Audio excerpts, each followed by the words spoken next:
This KFAN podcast is sponsored by Builders and Remodelers, exclusive Twin Cities provider of Elements Windows. Get the highest quality windows at unmatchable value. Visit buildersandremodelers.com for more details. This is your vindication for Iron Mike Tice, leader fan Radio Network. Tweet that. And KFAN.com. 1 minute and 47 seconds past 3 o'clock. That's Central Daylight Time. It is a Friday Football Beast edition of the Bumper to Bumper program on a fairly, I think, summer-like, seasonal Friday afternoon. No, seasonable, I think is the word. Friday afternoon here in the Twin Cities of Minneapolis and St. Paul. I am the host of the program, former Ink Stain Wretch newspaper of the Twin Cities. Dan Barreiro, Guardsy, is here as well, and we are eschewing the opportunity to establish summer hours this year. We're going all the way live until 6:30 tonight, much to the chagrin of many critics out there who love nothing more than for us to bow out at 6 summer hours on a Friday so that they can then rip us for it. You're going to have to find some new material, is all I can say, because we are going all the way live until 6:30 this very evening. We thank you for your participation in today's festivities, and we will remind you that 4:30 Friday regular Ben Goessling will join an hour earlier than usual. That means bottom of this hour from Vikings Training Camp, where I guess the news of the day is what's described as a fairly minor hamstring pull for Justin Jefferson. Pulled himself from practice yesterday, not practicing today, but the head coach has said, okay, calm down. Everything's fine. There's every reason to believe that he will be ready for the start, and that's all that matters for JJ, the 2025 regular season. Although, what about establishing that quarterback-receiver chemistry? The rapport between the wide receiver and the kid quarterback. More on that later with Ben. As I said, at 3:30. Lavelle, regular time. He is scheduled for 5:30. Still Dateline Vegas, right? He is, yes. I hope because he can get distracted in Vegas very easily. Yes, he can. And he gets the time screwed up sometimes. And so my assumption is you're going to have to find him sometime around 5:37 or 5:40. Well, here's what I'll say. Okay. 2 minutes ago, actually 1 minute ago, he texted me back because I had written 3:30 Vegas time, still good. See what I did there? Ooh. Lavelle's on Vegas time. I didn't want to confuse him. That's better. 3:30 Vegas time, still all good. That did is confuse him, I'm guessing. Maybe. You mean 3:30 back home? Yeah, that happens with Louis a lot too, actually. Does it? Yeah. And he wrote back, sure. Not a problem. A minute ago, he said he's ready to go in 2.5 hours. Also, 4:15 today, by popular request, it's the return of Ken Patera to the Bumper to Bumper program tomorrow, or today. 4:15, it's the return of Ken Patera. We could do him summer hours. Yes, we could. Just leave that. Yes, is Blakemore still, he seemed to suffer PTSD yesterday. Is he coming out of it? No, I actually got on him because he was running the board for Common just before us today. And I said, what are you doing here? He said, training camp. I go, I thought you were fired. Thought it was over. Oh, I see. And he goes, not funny. He wasn't ready to joke about it. Yeah. And I said, you're kind of overreacting. Well, I think he would have heard by now. Yeah. Don't you think? Although Abbott's gone. And we needed somebody to run the board. So I don't know if maybe somebody met him out here after. That's a great point. Yeah. I shouldn't speak too soon. The way we work in terms of the budgetary issues. I had to play a big brother role again for him today. And just that's say, good. Well, sometimes, things happen. You're fine. Yeah. We had your back. Yeah. And relax. No lives are at stake. Not yet. So, we mentioned at the top of the program that we are indeed your vindication for Iron Mike Tice, leader. Here's your headline. At least 100 players face penalty over Super Bowl tickets. It's an ESPN special. Your guy, Don Van Natta Jr. Oh, you don't want him on you. And Tisha Thompson. Or is it Tisha? Tisha? How's that usually pronounced? Probably Tisha. Tisha, that's what I would think. at least 100 players from roughly half of the National Football League's 32 teams face fines and possible suspension for allegedly selling their allotted tickets to this year's Super Bowl. Was that 59? What number was it? I think it was, whatever it was.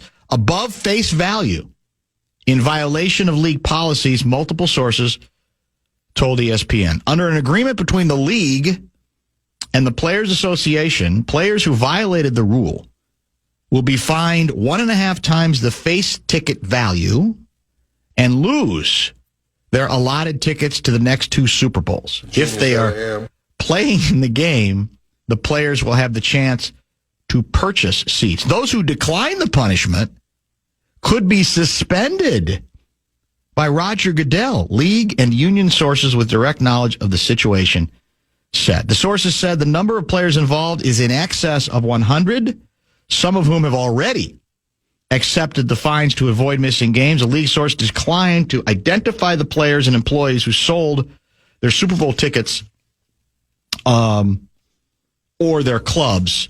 According to an NFL memo sent to all 32 teams and obtained by ESPN, an investigation revealed the team employees and players sold tickets to a small number of bundlers who are working with a ticket reseller. Media reports before the Super Bowl match in Kansas City and Philly last February say that ticket prices on secondary sites ranged from $2,588 to nearly $3,500 for the cheapest seats, with some tickets fetching over $10,000. Players and employees, I should say, who work directly with the bundlers or otherwise had a greater role will face increased penalties. Our initial investigation has determined that a number of NFL players and coaches employed by several NFL clubs sold Super Bowl tickets for more than the ticket face value in violation of the policy. That's the memo that they obtained somehow from NFL Chief Compliance Officer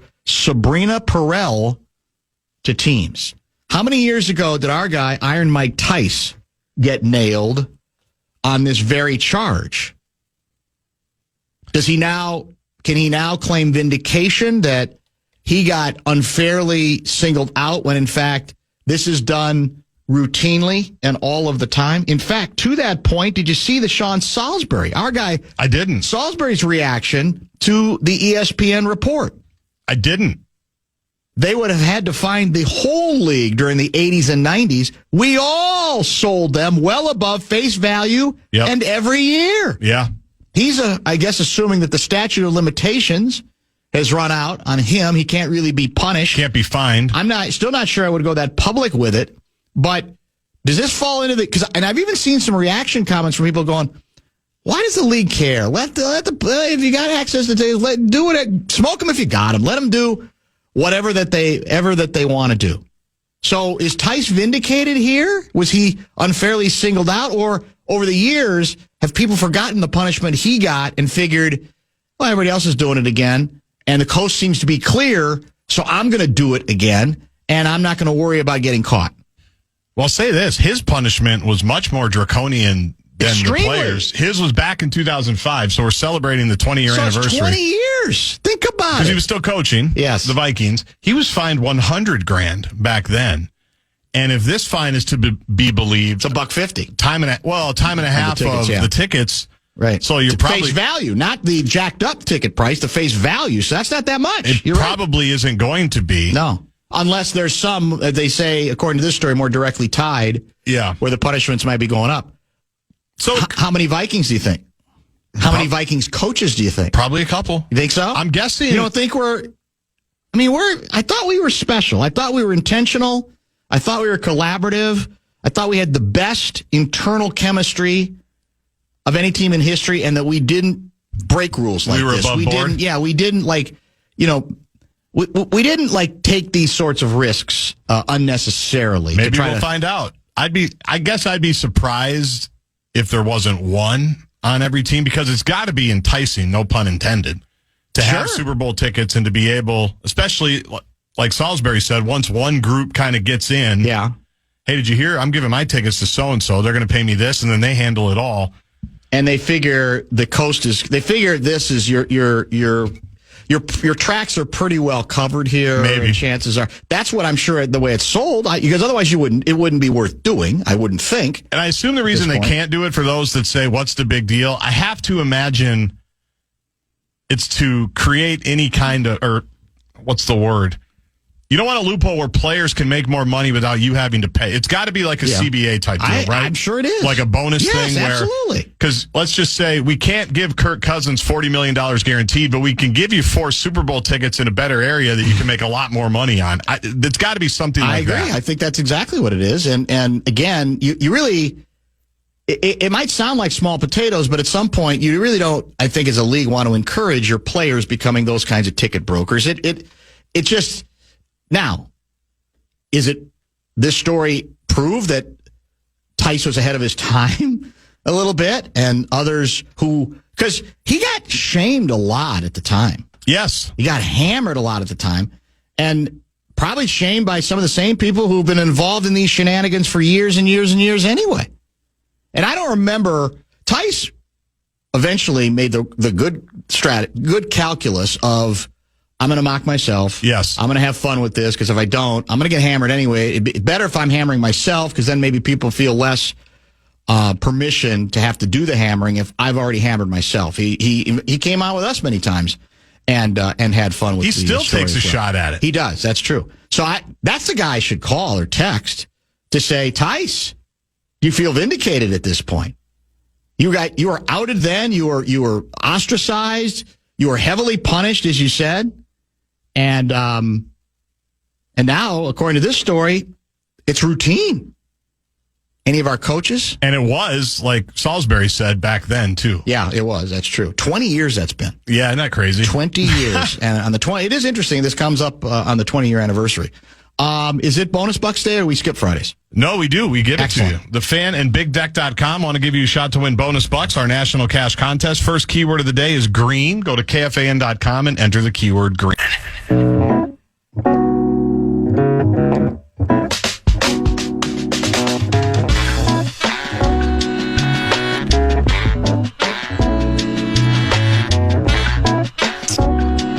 you check a date for me, Guardsy? Jan 5, 2025. Was that the day of the Vikings showdown regular season finale against the Lions? Jan 5, 2025.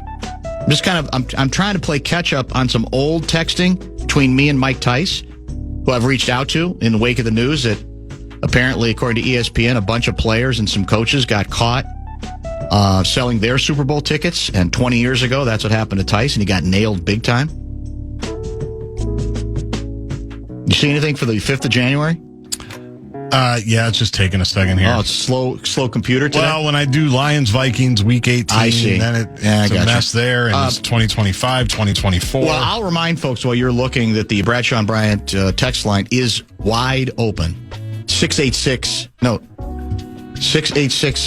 I can't remember because there's no sign up. It's not up there? No, well, because they're remodeling that wall.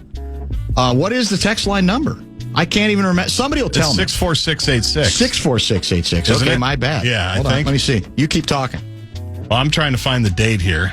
I'm making a complete mess of the internet. I didn't think it would be that difficult. My bad. I thought it would be simpler than that, because I think it will help answer a significant question here about some of the discourse between Tice and me. They're obsessed with just giving me 2025 schedule. That's not what I want. I want 2024. Yeah, the 2024. Maybe that's the issue. Maybe you're better off doing go to Vikings ESPN and then hit schedule for 2024 season. That might be your easiest bet, because they'll give you the postseason too.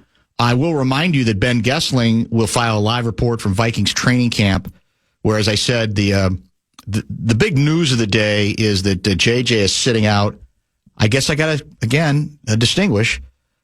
JJ, in our vernacular, is Justin Jefferson. J-Mac is the Vikings starting quarterback. So JJ sitting for the second consecutive day because of what is described as a very mild hammy. And I think the quote from the head coach was, the important thing is we we don't have anything more serious to worry about here. And he is reassuring everyone that there is no concern that this could develop into something more significant that could actually get in the way of meaningful minutes, especially once the season begins, that Monday night opener in Chicago against the Bears. On Sunday, January 5th, the Lions beat the Vikings 31-9. That was it.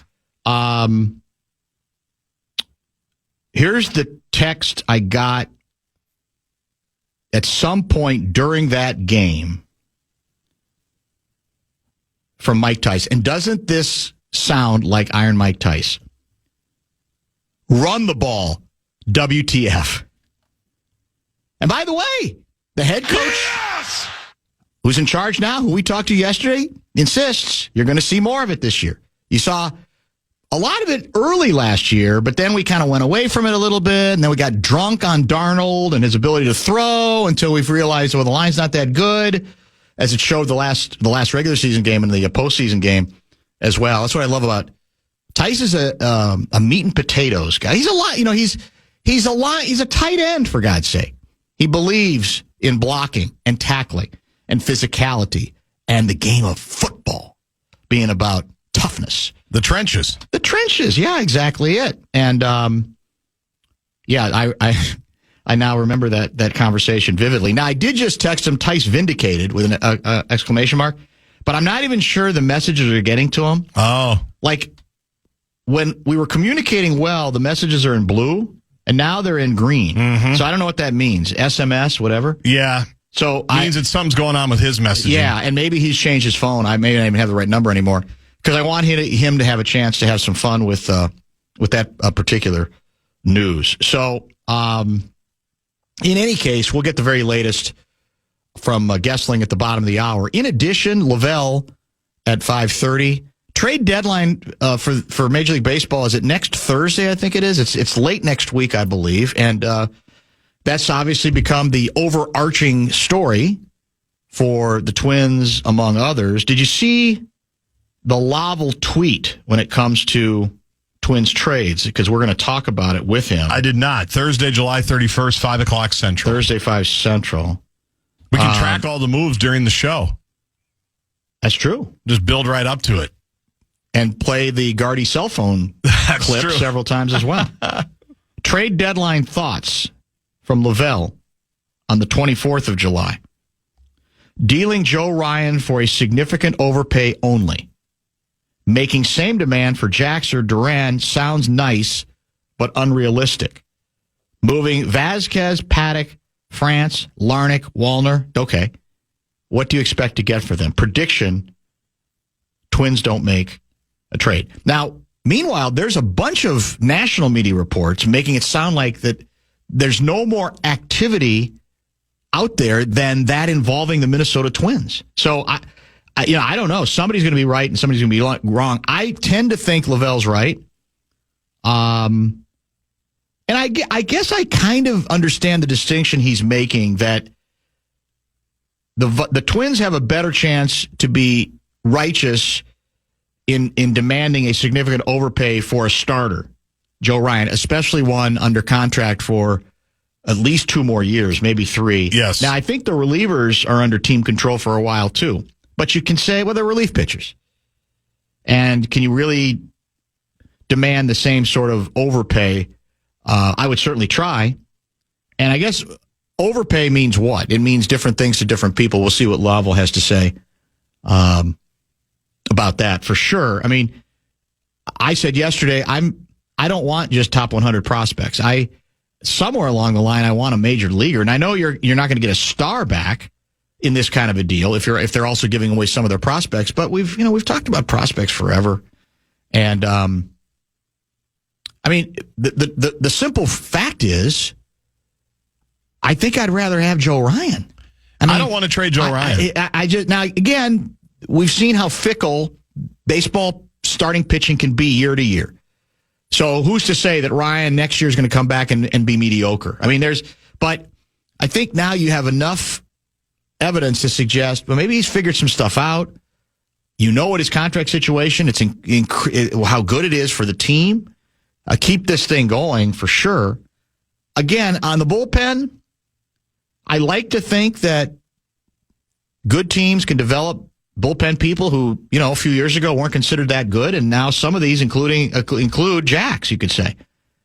And that, in other words, be less afraid of moving one of them because there's another one or two out there that you could probably develop, especially if you can get something back that's significant in return. And then we're also back to what's significant. What do you want? I mean, you want somebody, let's face it. Ideally, what the Twins need is somebody in the middle of the damn lineup. But, I mean, how realistic is that regarding, a given relief pitcher? So we'll get into all that and more with I was tickled today, though, because I think Sudog has a column basically making the case to give this group a chance to still figure it out enough to make a run. It's an arguable position, okay? But part of, I think, his statement or part of his thrust was that in terms of adding, he's not asking to add. He's just saying, let this team get healthier and let's just see what they can do, sort of like what the Tigers did a year ago, even though the Tigers were trying to basically sell everything. And then they took off, right? And they have not looked back ever since. But one of the things he said was that this team has not done enough to merit receiving any help. And it made me chuckle because that's probably true. But what about a year ago? Hadn't they done enough to merit a reward? Now, ultimately, the ball guys had the ready-made excuse of, well, after the trade deadline, it wouldn't have mattered who you got because the people, your main core players, imploded. And that's true, but that sort of changes the subject a little bit. That's the old moving the goalposts. I certainly don't think that doesn't mean that the team hadn't done enough that it deserved to be rewarded, and especially coming off the offseason in which they'd also decided to right-size the payroll by, $30 million, whatever that price was. Ben Goessling from, as I said, TCO Performance Center, Vikings practicing. It might be wrapping up about now or just did. And we'll get the latest on Justin Jefferson and who knows what else. More football conversation with our guy Goessling now.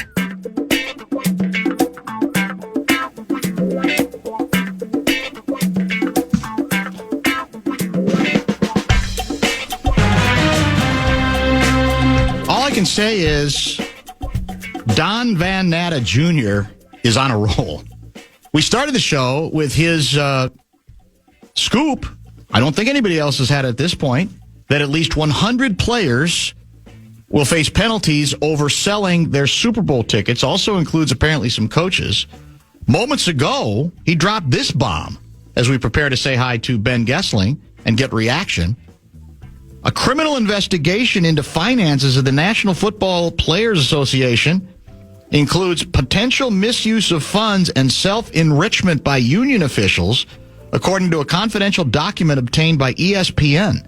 The scope of the federal investigation was outlined in a memo titled Crisis Management, drafted by a senior union attorney and shared with the NFLPA's executive committee and player representatives this week. The document, confirmed by multiple sources who've seen it, says the union is now on notice of financial actions that may be criminal and that the union faces immediate threats requiring prompt action. So even before we talk Vikings training camp, we got to get to this with Mr. Goessling. I'm sure you're just hearing about these stories. Both of them, maybe the second one actually a little bit more explosive than the first. What's your instant reaction? Yeah, it's been one thing after another for the union lately, and it does invite a lot of questions about what has the management of that particular union looked like over the last few years. Obviously, we hear all the stuff about Lloyd Howell and all of the things that have gone on with him that led to his resignation. Then J.C. Treader's come shortly after that. But, yeah, it sounds like there's a lot of things that the union needs to get in order here fairly quickly. And if you're talking potential criminal ramifications for these things, that's the question is, how deep does that go? How far back do we go? I mean, Howell's only really been there the last 2 years, and I'd have to look at the story a little more to see, does this go back to DeMar Smith and people that were working under him in the last 8 to 10 years before Lloyd Howell took over. But yeah, the ability to get that organization sorted out here, there's a lot for a lot of people to figure out in the not too distant future. I know, Ryan Kelly, the Vikings center, is involved in a lot of the executive committees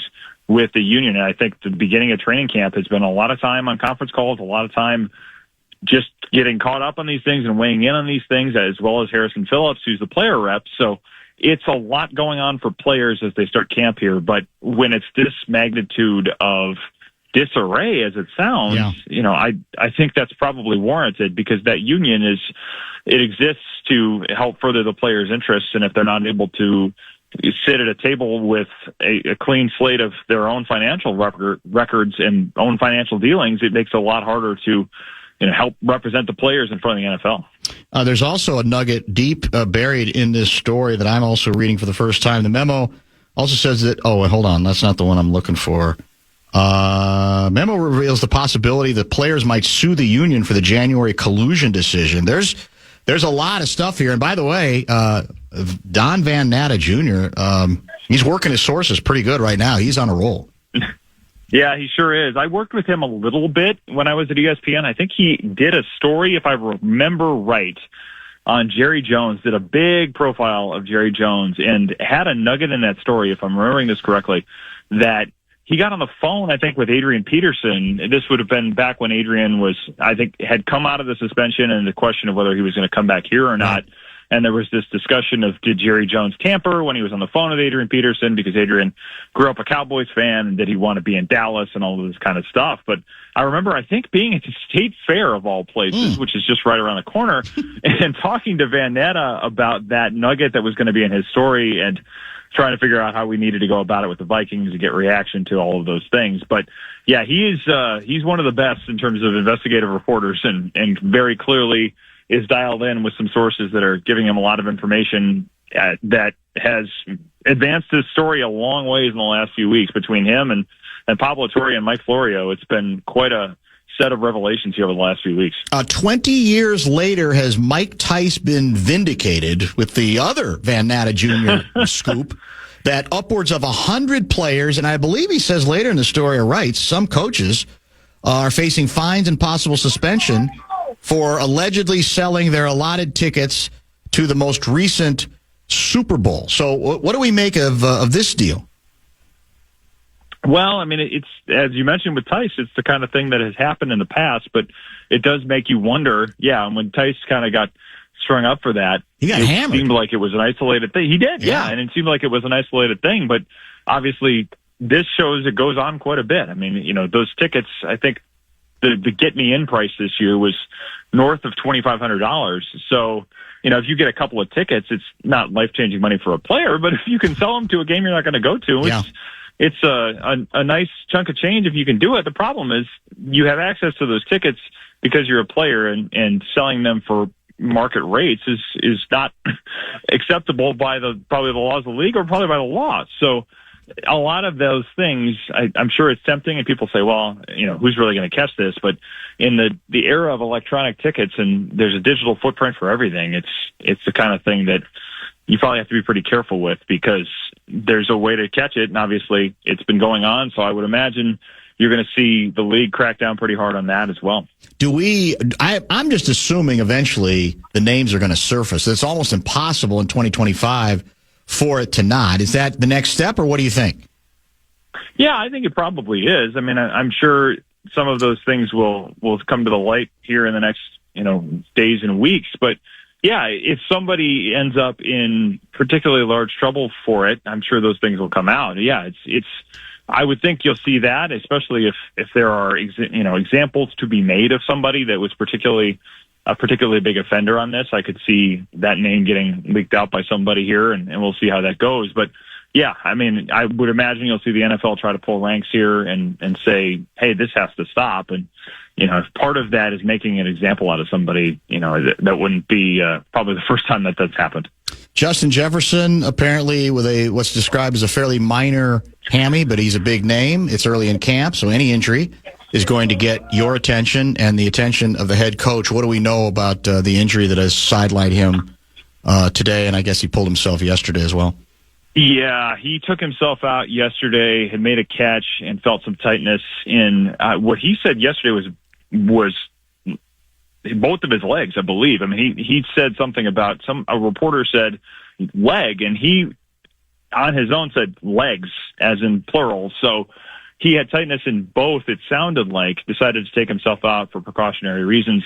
This is the opposite hamstring from the one that he injured in 2023, I believe. And we've seen it over the last year. I mean, he was healthy all last year, but they took a lot of time before practices, especially late in the season when they'd be outside, of stretching him out to make sure that his hamstrings were ready to go. And the fact now that you're talking about, even if it's mild, something in the opposite leg. I mean, hamstring injuries happen. They are very common, obviously, with players who sprint like Justin Jefferson does. But the fact that this has come up with him as much as it has, I think is certainly something the Vikings are going to have a very close eye on. And, you know, Kevin O'Connell sounded optimistic today that it won't be something that lingers into the regular season, but they're also not going to be reckless with him. I mean, I think they're going to take their time with this thing, and they'll reevaluate it next week, kind of see how he's doing. But it seems like hamstring injuries, particularly the ones that I can remember, Dalvin Cook had a lot of this, and I think Adam Thielen ended up with this, where when you rush back too soon, you put yourself at risk of re-aggravating that thing and making it a situation where you start back at square one. They don't want to do that. So I would imagine this is going to be more cautious than it would seem at first blush, just because they're not going to want to risk any further re-injury or aggravation by rushing him back. So, you know, hamstrings can be something that have the grade of it doesn't sound like it's terribly bad, at least where they feel like they are right now. But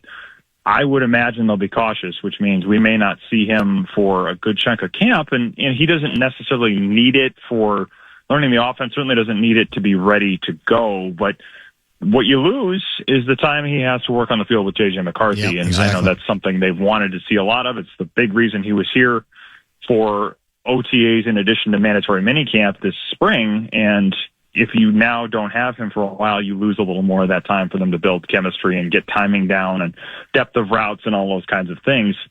So yeah, that I do think, you know, even if he's out a couple of weeks is not nothing. I think that's somewhat significant. Ben Goessling filing a live report from Vikings Training Camp, TCO Performance Center. We'll be out there next Tuesday and Friday, I believe. Those are our 2 days next week. You mentioned the lack of time that McCarthy might be able to work with Jefferson. More generally, do you have a read yet on what the preseason plans are? We know what it usually is for a starting quarterback. Hardly play him. But does the circumstance of McCarthy, you know, in his first year in charge of the offense, does that change anything in terms of what you think the Vikings approach might be once we hit the first preseason game, which isn't that far off? No, it's in a couple of weeks. I would imagine that he plays at least a little bit in that one. The second one against the Patriots, I would think, is a no, because they have those joint practices. I'm sure he'll get a lot of work in those 2 days, and they will basically treat that as a game. And then I wouldn't think that they'd play him in that last one against the Titans, because that's basically just to kind of suss out the bottom of the roster and make sure everybody's healthy going into the season. But I mean, last year they did play Sam Darnold for a series or two in that first game, and then I think McCarthy took over from there and obviously had the optimistic showing against the Raiders that made everybody excited before he got hurt. So I would think that they try to get him a little bit of work. And the question, of course, is how many people is he playing with? Are you going to start your offensive line? Are you going to give him a wall in front of him so that he's not playing under pressure? I would think that probably those two things are part of the same conversation, but it would seem to me that given the lack of time he's had on the field, given the still relative lack of experience with his teammates in game situations, that you'd want to get some of that work in. I would think that they'd say, let's get a little bit here, do the joint practices, get lots of it there, and then kind of call it good as far as game type action for the preseason. So yeah, I don't know for sure where that will go yet, but given what they did with Darnold last year and given the need to get him a little bit more game work, I would think it's more likely than not that he does play, which gives fans a chance to see him too before that home opener on Sunday night against the Falcons. I don't know that that'll be the main priority for it, but it's also it's a nice perk. It gives fans a chance to see him and gives him a chance to get a little bit more work in a game, so I think it would seem very reasonable to expect he plays there. Your Star Tribune Vikings football team discussed the obvious, which is, okay, is there anybody else we can ever be obsessed with or talk about besides J.J. McCarthy? And each of you talked about players that you think that you are most interested to watch during camp. Who did you name? I named a guy, or at least a position, a facet of the offense near and dear to your heart. I named running back Jordan Mason as mine in here because I do think they're going to run the ball more effectively, more physically, probably more frequently overall than we've seen it in the past. And they did more of it last year. I mean, you saw them, I think, make more of a commitment with Aaron Jones, but the investments on the interior of the offensive line, the addition of Jordan Mason is, to me, it speaks to a very specific type of offense that they want to have. I mean, Kevin O'Connell has talked over and over and over about play style the last couple of years, and play style for him is basically shorthand for we want to have a team that can punch you in the mouth in addition to throw the ball over your head. So the fact that Mason is here, I think, is very much part of that overall approach. This is a running back that can run between the tackles. He's, I think, 223 pounds, so he's a physical presence.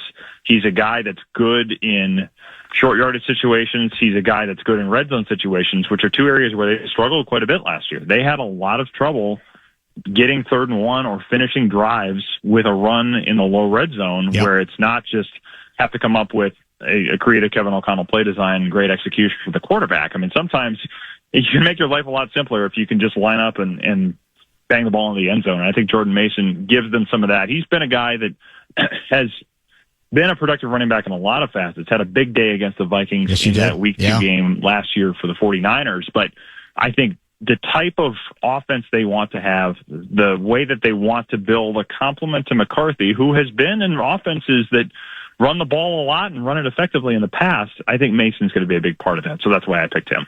Yesterday I asked Seifert whether he thought it would be like 75-25, Jones the 75, Mason the 25, and he made it sound like he thinks it's going to be a lot closer to 50-50. Do you agree? Yeah, I would agree with that. I think Mason is going to have a big role. The contract they gave him would not suggest that he's going to be a once every couple of series relief option. I think he will play quite a bit. I think they want to take some of the load off Aaron Jones. He, I think, had a career high in carries last year and played well, but you saw towards the end of the season, whether it was some of the nagging injuries, maybe just not quite as much burst towards the end. I think they do want to reduce some of the wear and tear on him.